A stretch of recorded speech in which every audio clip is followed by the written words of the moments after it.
Hello, and welcome to the Oracle Corporation Q1 Fiscal Year 2025 earnings call. All lines have been placed on mute to prevent any background noise. After the speaker's remarks, there will be a question and answer session, and if you would like to ask a question during this time, please press star one on your telephone keypad. I would now like to turn the conference over to Ken Bond, Head of Investor Relations. You may begin. Thank you, Sarah. Good afternoon, everyone, and welcome to Oracle's first quarter fiscal year 2025 earnings conference call. A copy of the press release and financial tables, which includes a GAAP to non-GAAP reconciliation and other supplemental financial information, can be viewed and downloaded from our investor relations website. Additionally, a list of many customers who purchased Oracle Cloud Services or went live on Oracle Cloud recently will be available from the investor relations website. On the call today are Chairman and Chief Technology Officer Larry Ellison and Chief Executive Officer Safra Catz. As a reminder, today's discussion will include forward-looking statements, including predictions, expectations, estimates, or other information that might be considered forward-looking.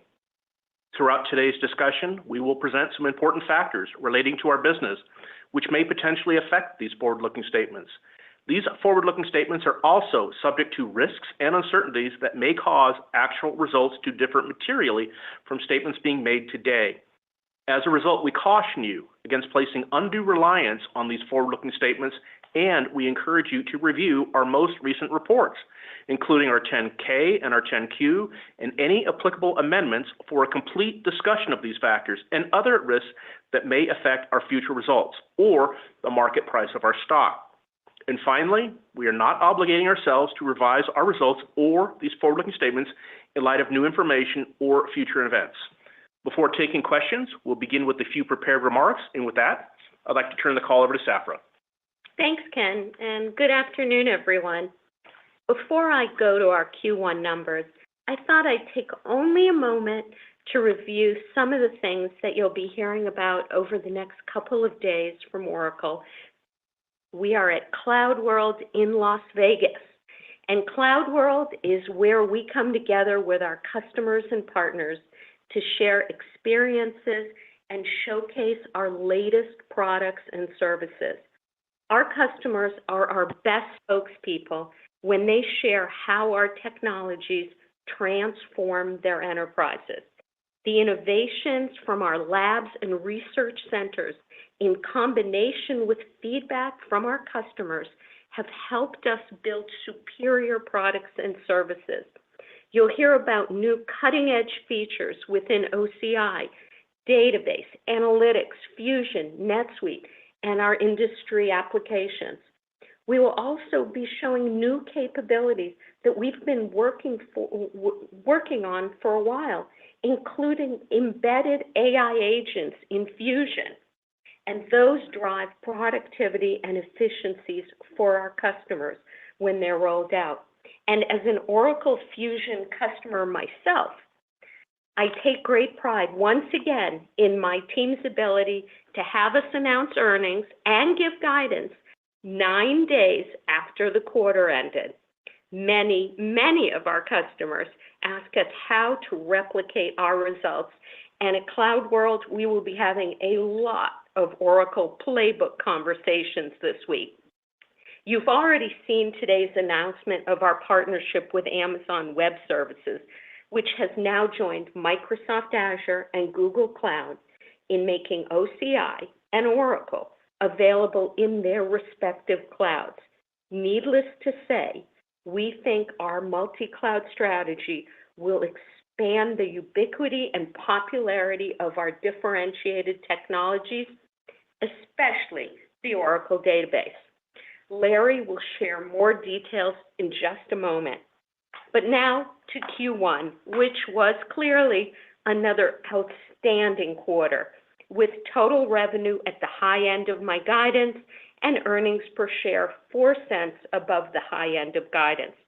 Currency was essentially in line with my guidance, and as usual, I'll be discussing our financials using constant currency growth rates, as this is how we manage the business.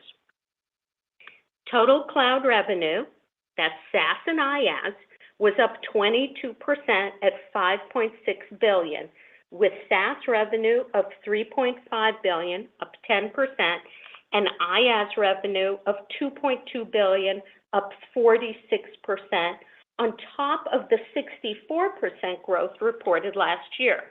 As a reminder, we exited the advertising business last quarter, which had the effect of lowering the total cloud applications revenue by 2% this quarter. Total cloud services and license support for the quarter was $10.5 billion, up 11%, driven again by our strategic cloud applications, autonomous database, and OCI. Application subscription revenues, which includes product support, were $4.8 billion and up 7%. Our strategic back-office SaaS applications now have annualized revenues of $8.2 billion, and we're up 18%. Infrastructure subscription revenues, which includes license support, were $5.8 billion and up 14%. Infrastructure cloud services revenue was up 46% and up 49% when you are excluding our legacy hosting services. Our infrastructure cloud services now have an annualized revenue of $8.6 billion. OCI consumption revenue was up 56%, and demand continued to outstrip supply. Cloud database services, which were up 23% and now have annualized revenues of $2.1 billion.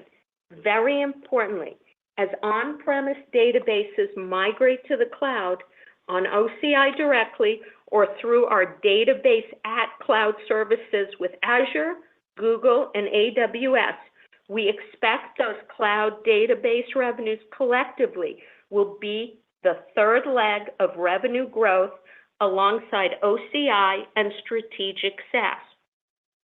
Database subscription revenues, which includes database license support, were up 4%. Software license revenues were up 8% to $870 million, including Java, which saw excellent growth. So all in, total revenue for the quarter were $13.3 billion, up 8% from last year. Shifting to gross profit and operating income, the gross profit dollars of cloud services and license support grew 9% in Q1. As our cloud businesses continue to scale, the gross margins of both cloud applications and cloud infrastructure have each been climbing higher. We continue to display operating expense discipline, with Q1 operating income growing 14%, and the operating margin was 43%. The non-GAAP tax rate for the quarter was 18.9%, with non-GAAP EPS at $1.39 in US dollars, up 17% in USD, up 18% in constant currency. The GAAP EPS was $1.03 in US dollars, up 20% in USD, and up 22% in constant currency. Including in my guidance at the beginning of the quarter was the expected completion of an assessment of the useful lives of our servers and networking equipment, including an increase of the estimated lives from 5 years to 6 years, effective at the beginning of this fiscal year. This change in accounting estimate reduced Q1 operating expenses by about $197 million. At quarter end, we had nearly $11 billion in cash and marketable securities. The short-term deferred revenue balance was $11.5 billion, up 2%. Operating cash flow for Q1 was $7.4 billion, while free cash flow was $5.1 billion.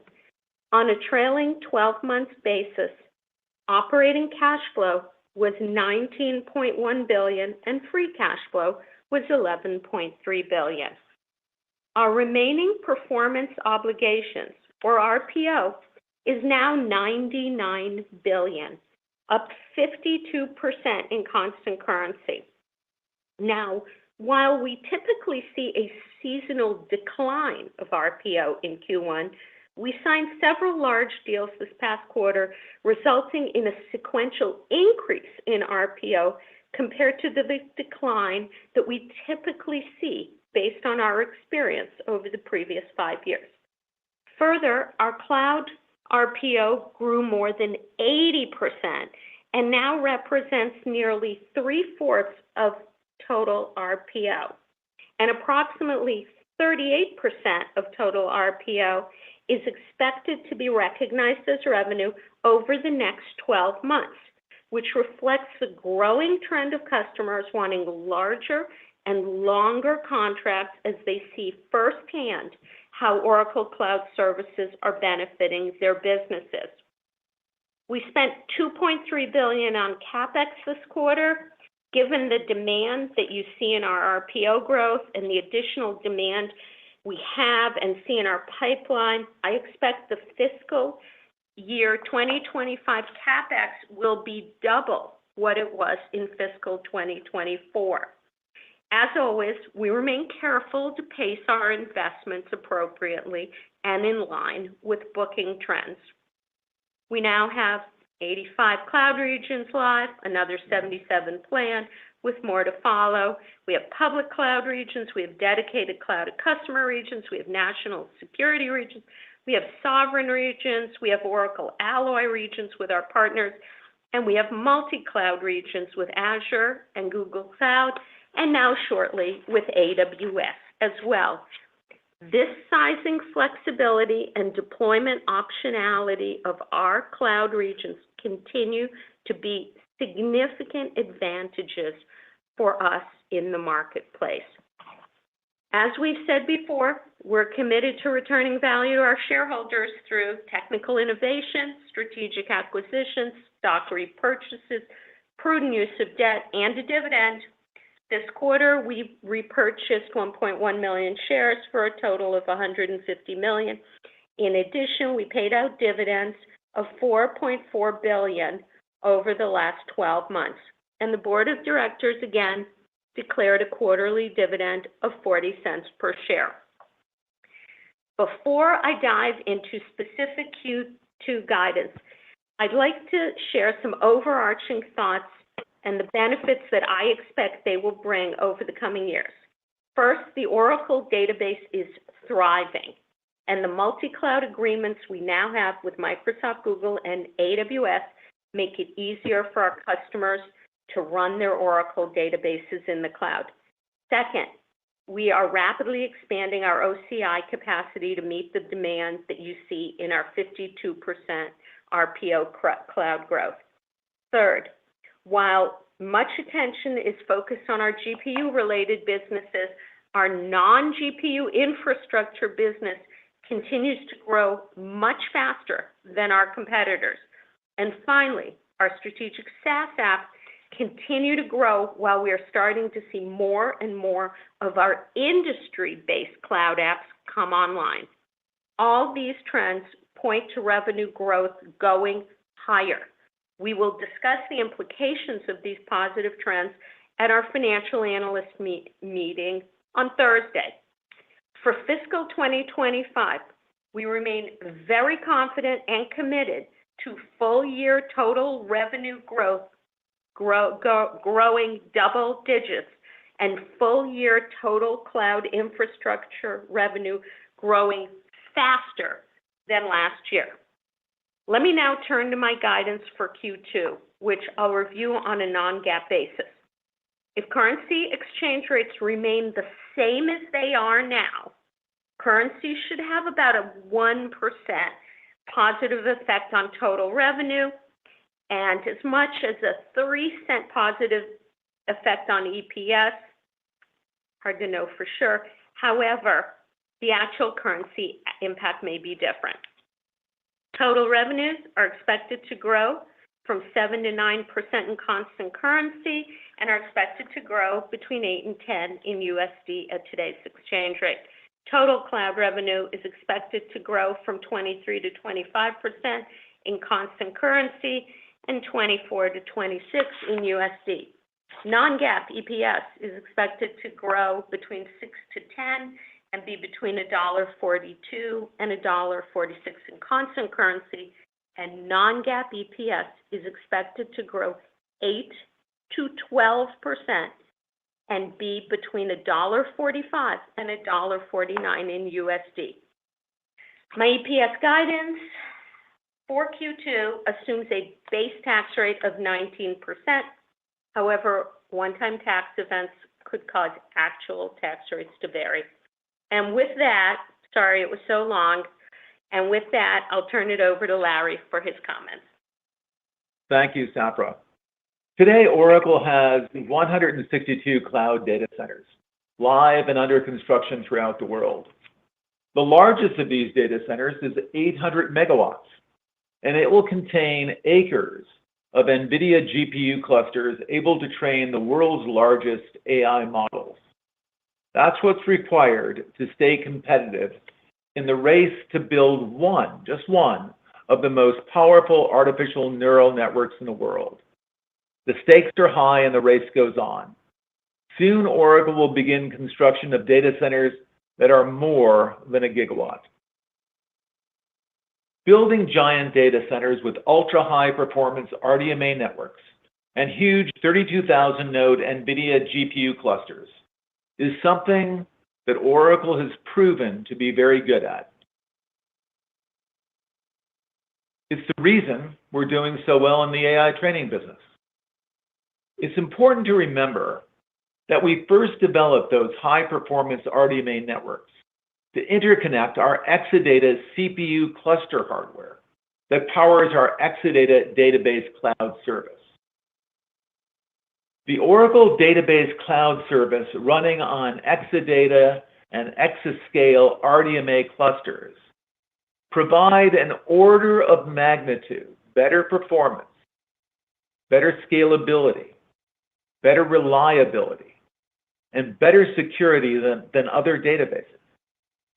And it's still the world's only autonomous, fully self-driving database. Our large and loyal customer base understand and appreciate the many technical advantages of using the Oracle database. And those customers wanted us to find a way to make the very latest and best Oracle technology available on other clouds in addition to OCI. We found a way. With today's AWS announcement, our customers will be able to use Oracle's latest Exadata and Exascale RDMA clusters with the latest versions of our database software from within the Microsoft Azure cloud, from within the Google cloud, and from within the AWS cloud.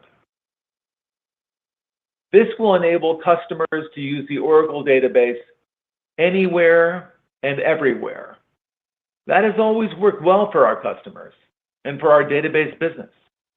We believe our cloud partnerships with AWS and Microsoft and Google will turbocharge the growth of our database business for years to come. Back to you. Thank you, Larry. Sarah, if you could please poll the audience for questions. Thank you. If you would like to ask a question, please press star 1 on your telephone keypad. If you would like to withdraw your question, simply press star 1 again. Please ensure that your phone is not on mute when called upon. Thank you. Your first question comes from the line of John DiFucci with Guggenheim Securities. Your line is open. Thank you. Larry and Safra, I mean, there's a lot of good stuff here, but I'd like to ask a question on margins. You keep putting up strong cloud numbers, especially the OCI numbers that look, when you give the guidance and you look at what you have to do to hit them, they look really difficult to do, to say the least. We also assume that upside to RPO, and you pointed out, Safra, the sequential increase. I think the last time there was a sequential increase is because you bought Cerner and they just added RPO because of that. I assume a big part of that's OCI too. You mentioned it's cloud, 3/4 of it. So that indicates there's more to come, right? So given the mix of business continuing to lean into that lower margin OCI, and I know you have that's changing over time, but it's still lower margin today. How should we think of overall margins versus profit for the entire company going forward? Okay, let me start with this, and maybe then Larry can add on. So first of all, I want to remind you that remember that third leg of the stool I mentioned, which is our database and autonomous database? That is also part of OCI. And that is beginning to really expand, and our multi-cloud agreements, again, will help OCI gross margins.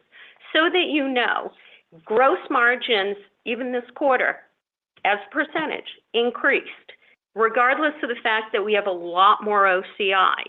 And so our business is really only now starting to get real scale. And we have built OCI in a way, and Larry can really expand on it, where it is extremely automated, the management of it is very automated, and our whole rollout, as it grows, we make more money. And as much as percentages are great, and again, our operating margin percentages continue to increase, and OCI includes not only base storage and compute and GPUs, but it also includes a lot of other capabilities, including the database, which have excellent margins too. And of course, as you mentioned, our SaaS business, again, an excellent and at-scale business. Even that business benefits from our expansion in OCI. And once again, even at its high margins, continued to improve this past quarter. Larry, I don't know if you want to. I'd like to. I'd like to. So let's start with SaaS. As we go to autonomous database, we get tremendous efficiencies. We're moving Fusion and NetSuite to autonomous database as we speak. We've decided everything needs to move to autonomous for two reasons, really. First reason, when you have a completely autonomous database, there is no, the DBA, the database administrator, is a robot. There is no human labor associated with managing the Oracle Autonomous Database. Now, okay, that's obviously a cost savings. But more importantly, with no human labor, there's no human error. It's a huge security advantage we have over our competitors. There's no mistakes to be made. There's no human labor. It's all automated. And the potential when you have everything completely automated, and it's also truly elastic. I'm not going to go into exactly what that means, but it means that if you got a job running that suddenly needs 500 microprocessors, you get those 500 for the 3 minutes you need it, and then you return them to the pool. So that's very different than how other databases work, which they may call, the cloud itself may be elastic in places, but their databases are typically not elastic. Autonomous is. So we use a lot less hardware. It's a lot faster. It's a lot more efficient. It's fully automated. No human labor. Much more secure. And the margins for the autonomous database business is much higher than the traditional Oracle business. And I think those margins are, they're stunningly high, around the same margins as SaaS, which are also stunningly hard margins because SaaS runs primarily on that autonomous database. So we use hardware very efficiently. We use labor sparingly because labor is a security risk. When people are actually doing things manually, it's a security risk, and it slows down our ability to expand. Every Oracle data center, from the largest to the smallest, are identical in features and functions. They only vary by scale.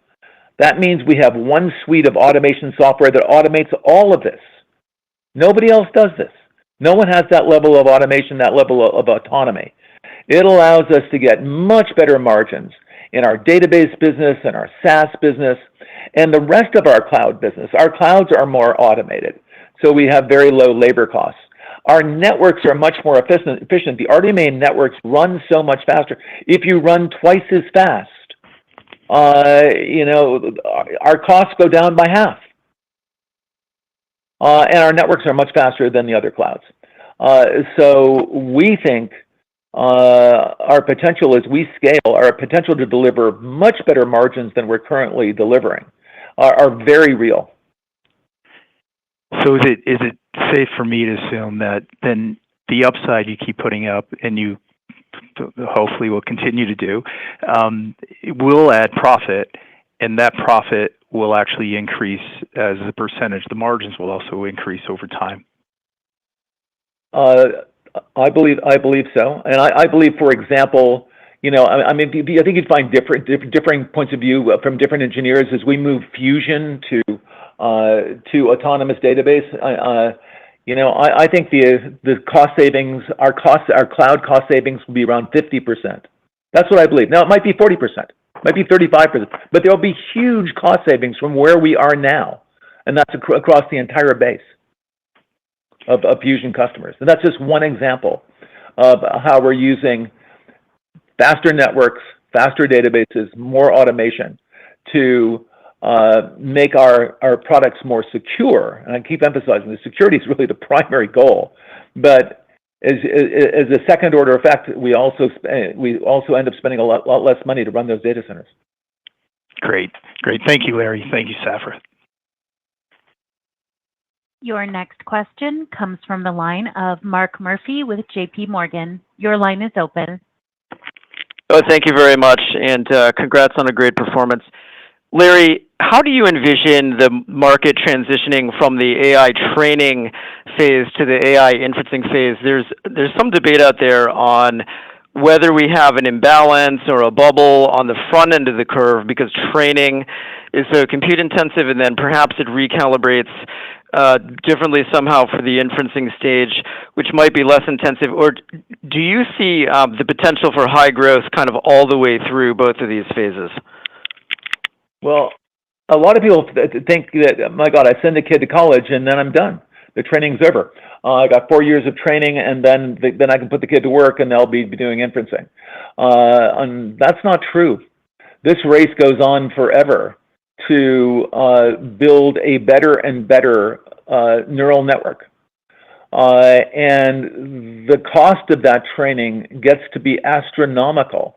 When I talk about building gigawatt or multi-gigawatt data centers, I mean, these AI models, these frontier models are the entry price for a real frontier model from someone who wants to compete in that area is around $100 billion. Let me repeat, around $100 billion. That's over the next 4 or 5 years for anyone who wants to play in that game. That's a lot of money, and it doesn't get easier. So there are not going to be a lot of those. I mean, this is not the place to list who can actually build one of these frontier models. But in addition to that, there are going to be a lot of very, very specialized models. I can tell you things that I'm personally involved in, which are using computers to look at biopsies of slides or CAT scans to discover cancer. Also, there are also blood tests we're doing for discovering cancer. Those tend to be very specialized models. Those tend not necessarily to use the foundational, the Groks and the ChatGPTs and the Llamas and the Geminis. They tend to be highly specialized models, trained on image recognition and on certain data. I mean, literally millions of biopsy slides, for example, and not much other training data is helpful. So that goes on, and we'll see more and more applications like that. So I wouldn't, if your horizon is over the next 5 years, maybe even the next 10 years, I wouldn't worry about, hey, we've now trained all the models we need, and all we need to do is inferencing. I think this is an ongoing battle for technical supremacy that will be fought by a handful of companies and maybe one nation state over the next 5 years at least, but probably more like 10. So this business is just growing larger and larger and larger. There's no slowdown or shift coming. Thank you very much. Let me say something that's going to sound really bizarre. Well, though, you'd probably say, well, he says bizarre things all the time, so why is he announcing this one? It must be really bizarre. So we're in the middle of designing a data center that's north of a gigawatt. That has, but we found the location and the power place. We've looked at it. They've already got building permits for 3 nuclear reactors. These are the small modular nuclear reactors to power the data center. This is how crazy it's getting. This is what's going on. Incredible. Your next question comes from the line of Raimo Lenschow with Barclays. Your line is open. Hey, thank you. Just a question more on the database side, on the agreements that you just announced today, or that you have in place and now added with AWS. So now that we have all the hyperscaler agreements in place, how do you think about that migration movement from database workloads that are at the moment running on premise or on cloud at customer to the public cloud? I mean, how should we think about that momentum? Thank you. Well, we think it's going to accelerate, basically. No, you go ahead, Larry. No. I think you're right. Well, there's 2 things. Public cloud is very interesting and is very important. I mean, Oracle became very successful in the database business a long time ago because one of our watchwords was portability. We ran on IBM mainframes. We ran on Microsoft PCs. We ran on Hewlett Packard machines, and if you remember them, digital equipment machines, and all sorts of computers. But we ran everywhere, and that was very important. So our customers could run the Oracle database in any environment, and it's obviously and we had to find a way to actually make the best versions of our database, the Exadata, Exascale versions of our database, available in other people's clouds. And what we were able to do was basically get OCI small enough that we could embed an OCI data center within Microsoft Azure, or an OCI data center within Google or AWS, or wherever we had to put it, where it could be fully autonomous, where we could use Exadata and Exascale clusters. We actually were able to do that. It was not technically easy, but we did it. In doing that, in miniaturizing our Oracle data centers, I mentioned earlier that all of our data centers are the same except in scale. The biggest one's 800 gigawatts right now, getting close to 800 megawatts, getting close to 1 gigawatt. The smallest are about 150 kilowatts, and we're going to get down to 50 kilowatts. What that means is we'll have a lot of companies, even medium, large-sized companies, that will decide to have an Oracle private cloud. I mean, there's no difference between our private cloud and the public cloud. They are identical. They're absolutely identical. And a bunch of people have Oracle private clouds. A bunch of industrial companies. Vodafone has 6, Oracle private clouds, for example, to run their workloads. But they're becoming so inexpensive that anyone can decide, okay, I want to move to the cloud. I want all the advantages of the cloud, but I want to make sure that I'm the only one in the cloud. I don't want any neighbors, or I want only approved neighbors. I don't want someone with a credit card moving in. I'm just paranoid about security, or I've got government regulations I have to adhere to. So we think that obviously moving, with Oracle database available on AWS, Microsoft, and Google is incredibly important. And Safra said it right. I mean, it will absolutely accelerate database growth in the public cloud. But we expect that private clouds will greatly outnumber public clouds as companies decide they want the Oracle cloud behind their firewall in their data center with no neighbors. And because we've gotten our data centers are so automated and they're scalable and they're all identical in terms of function, we're organized so we can actually, we have 162 data centers now.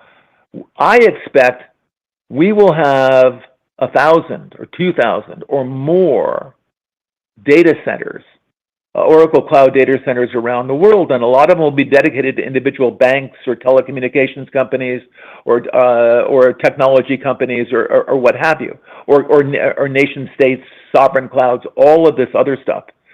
So we think it's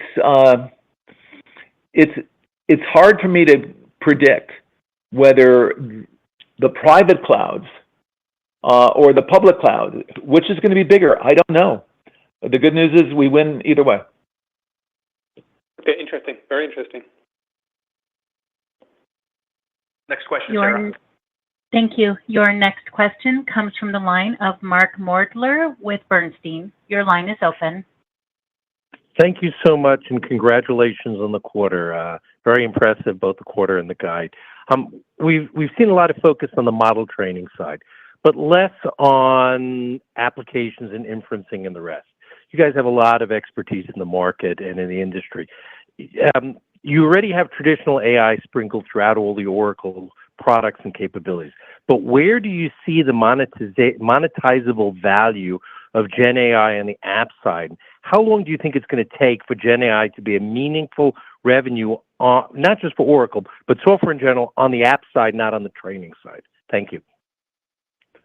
Well, let me. I'm sorry, I'm monopolizing these answers. I apologize, but let me start with healthcare.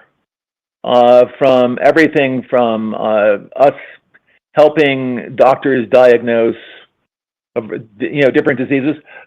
When someone goes in to get a sonogram, and I've seen the nurses and the technicians and the doctors actually measure the baby's skull and measure the baby's spinal cord to see how the baby. It's utterly ridiculous. The computer should do all of that.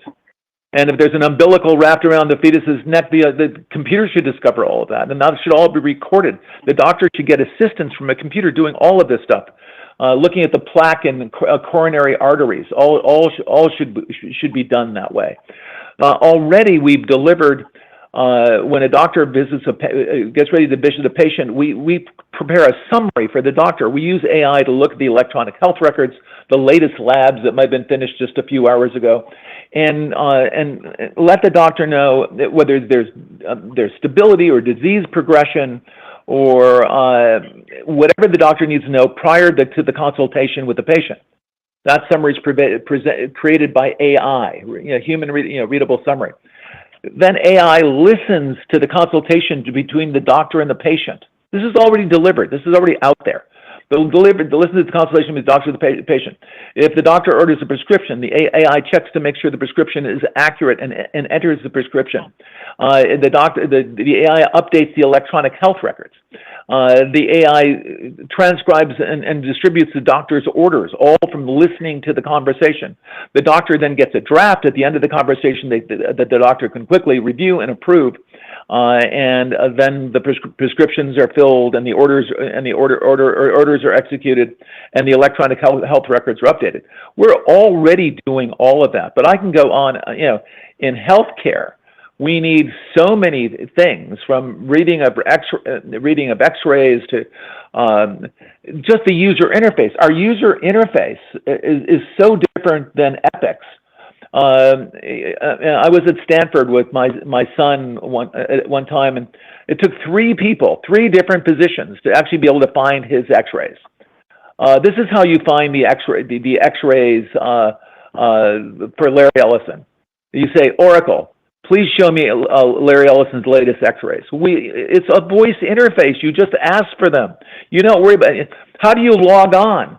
Well, you look at the computer and it recognizes your face and it recognizes your voice. It knows you're the doctor and you're authorized to look at that. Also, all the authorization is done with AI.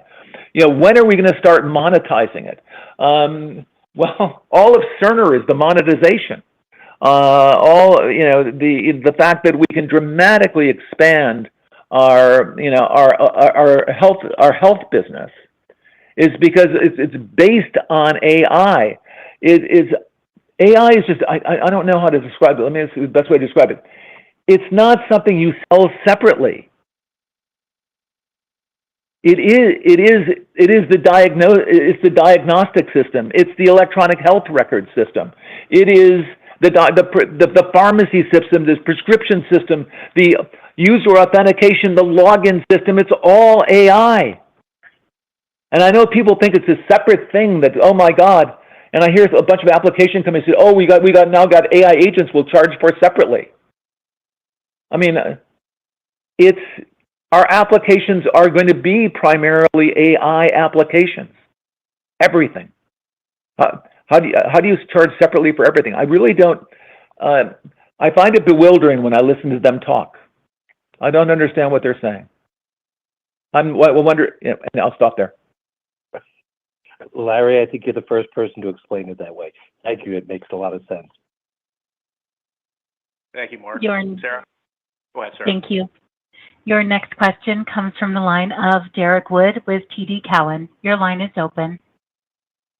Great, thanks, and I'll echo my congratulations. Safra, Larry, you guys have had this big inflection in RPO growth over the last few quarters. Can you update us on how you're feeling about supply availability and your ability to stand up data center infrastructure in a time-efficient manner in order to move from contract signings to consumption and convert backlog into revenue? And I guess, are you doing anything different today than, say, a year ago to try and help accelerate these timelines?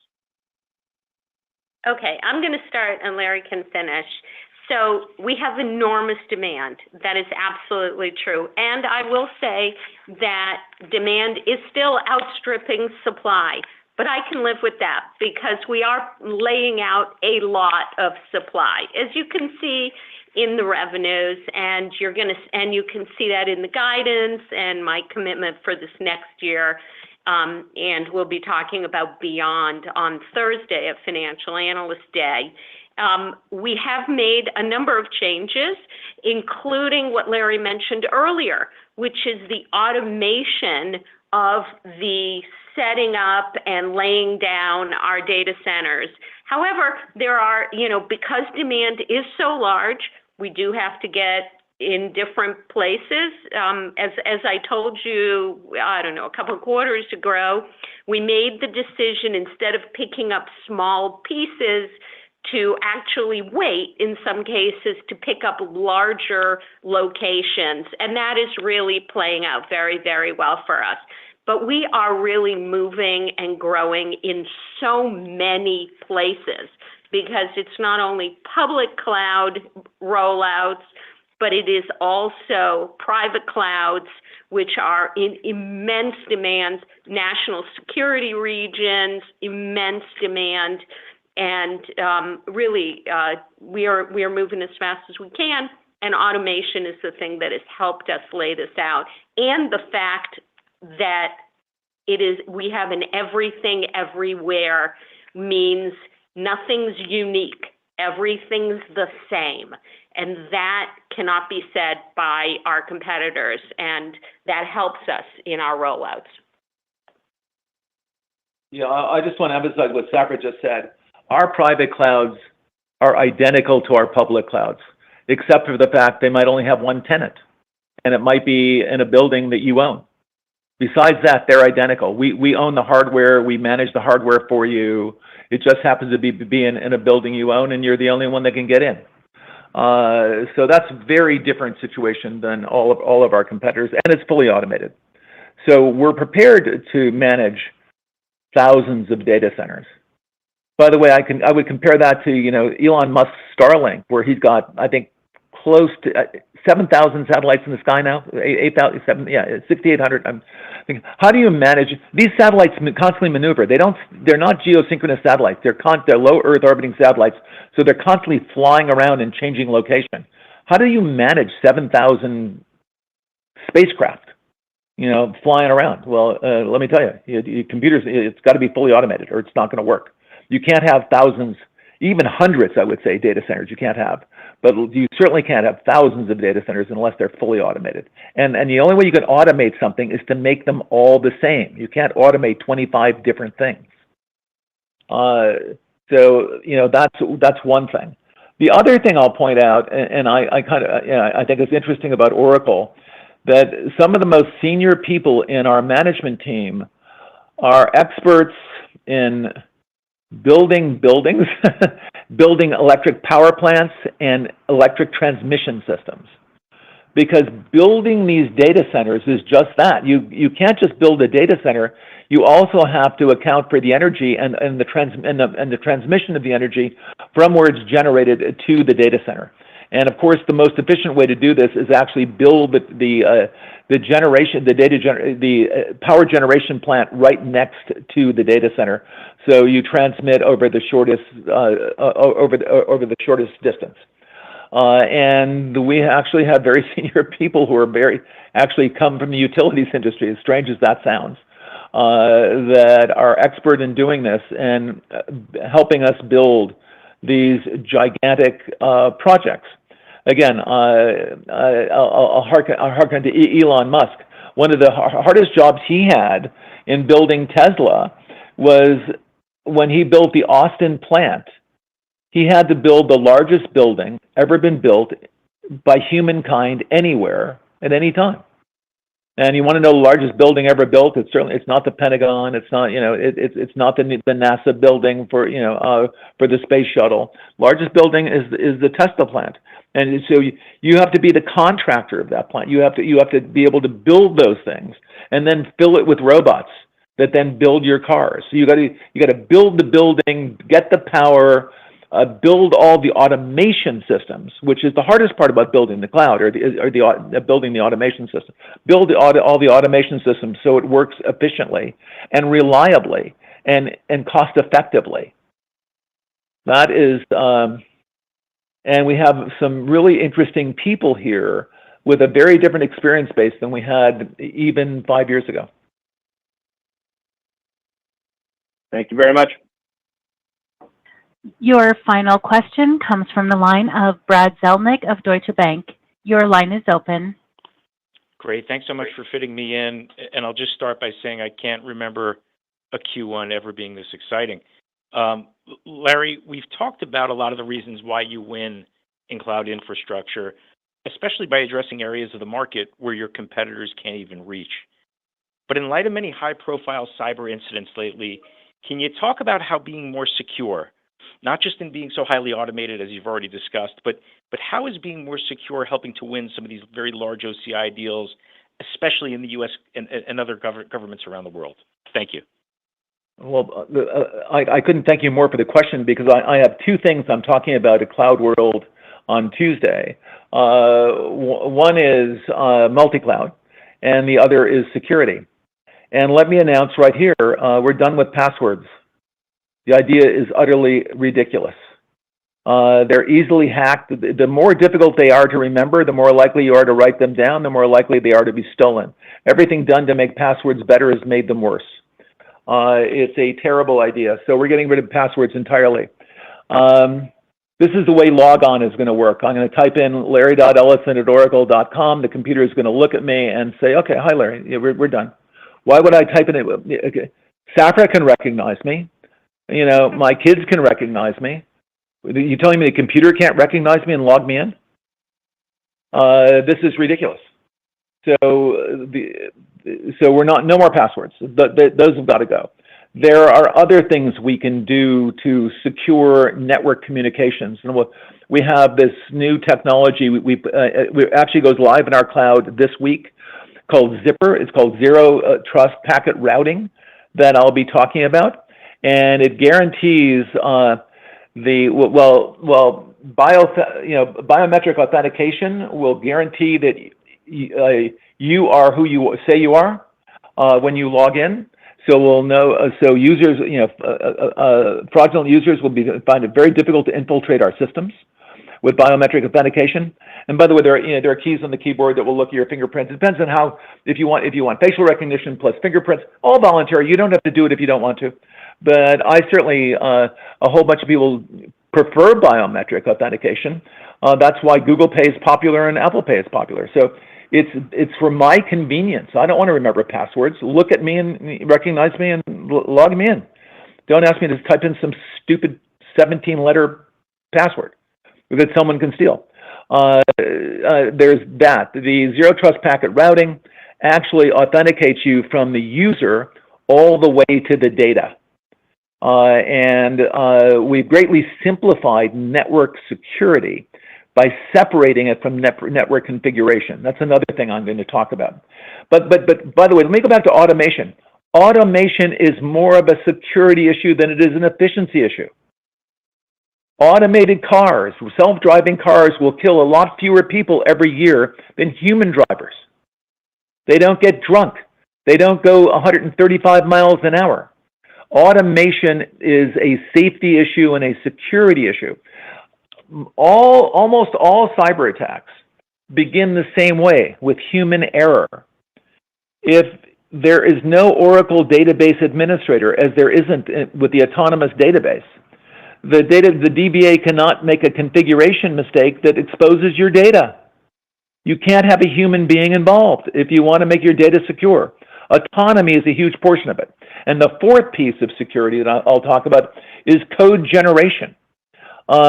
When you generate a computer program rather than hand write it in Java, hey, we're the owners of Java. Or, I don't know, maybe the Supreme Court said we're not the owners of Java. I'm not sure. I'm not sure what it even means. I'm not a lawyer. But if a computer generates the program rather than a human being writing it, the computer will not generate security vulnerabilities.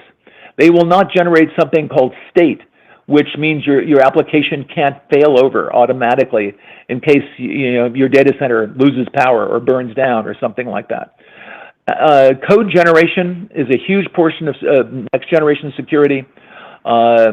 Zero trust packet routing is another important one. Biometric authentication and automation are the four key attributes to winning the cyber wars. It's going to be our defensive robots against their robots, and we have to have better technology on the defensive side than they currently have on the offensive side, because they are winning. I mean, every year there's more successful cyber attacks. And you know what the FBI says when you're attacked? Pay the ransom. There's nothing we can do about it. Well, that's not very encouraging. I have an idea. Let's keep the ransom money, but implement next generation technology that makes it much harder for cyber criminals. And by the way, and it's not so bad with cyber criminals now compared to what state actors have the ability to do. So we have to harden our computer systems. We have to make them more secure. The good news is there is a whole new generation of AI-based security systems, like biometric authentication, like zero trust packet routing, that we can use to stop these attacks. But we have to actually deploy the technology. Amazing, Larry. Look forward to learning more this week in Vegas. Thank you, Brad. Thank you, Larry. A telephonic replay of this conference call will be available for 24 hours on our investor relations website. Thank you for joining us today. And with that, I'll turn the call back to Sarah for closing. Thank you. This concludes today's conference call. We thank you for joining. You may now disconnect your lines.